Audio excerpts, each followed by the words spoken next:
POCSO case में बड़ा update सामने आ रहा है। जो दो मुलजिम सेंट्रल जेल से भाग गए थे, 3 दिन बाद श्रीनगर पुलिस ने उनको अरेस्ट कर लिया है।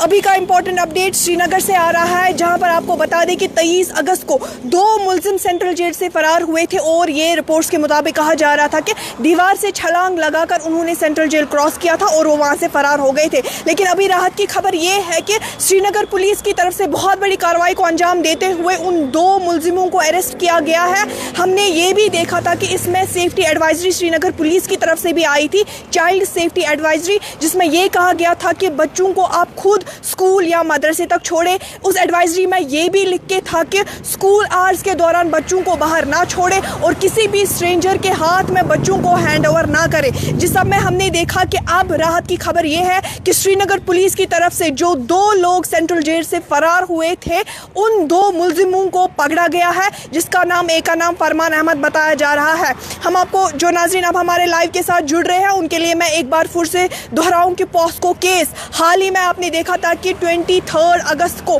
2 मुलजिम सेंट्रल जेल से फरार हुए थे। उसके बाद ही हमने देखा था कि लगातार श्रीनगर पुलिस की तरफ से जो है वहाँ उनको इन्वेस्टिगेशन शुरू हो गई और लगातार उनको ढूंढ रहे थे, जिसमें हमने ये भी देखा था कि श्रीनगर पुलिस की तरफ से एडवाइजरी भी जारी की गई थी, चाइल्ड सेफ्टी एडवाइजरी, जिसमें यह कहा गया था कि बच्चों को आप मदरसे और स्कूल तक खुद छोड़े। उस एडवाइजरी में ये भी लिख के था कि स्कूल आवर्स के दौरान आप बच्चों को बाहर ना भेजें और किसी भी स्ट्रेंजर के हाथ में आप बच्चों को हैंड ओवर ना करें। पेरेंट्स से ताकीद की गई थी कि खुद बच्चों को पिक एंड ड्रॉप करें। जिसमें अब हम आपको बता दें कि राहत की खबर ये है कि उन 2 मुलजिमों को पकड़ा गया है। 3 दिन बाद उनको पकड़ा गया। लगातार इन्वेस्टिगेशन चल रही थी, लेकिन आखिरकार श्रीनगर पुलिस ने उनको पकड़ ही लिया। लेकिन अभी भी इन्वेस्टिगेशन जो है वो लगातार जारी है, अभी भी इन्वेस्टिगेशन जो है वो चल रही है कि आखिर इतनी हाई सिक्योरिटी जेल में होके भी वो जेल से भागे कैसे। इस सब में पुलिस जांच कर रही है। अब पुलिस क्या कुछ इन्वेस्टिगेट करेगी वो भी हम आप तक जरूर पहुंचाएंगे। आप देखते रहिए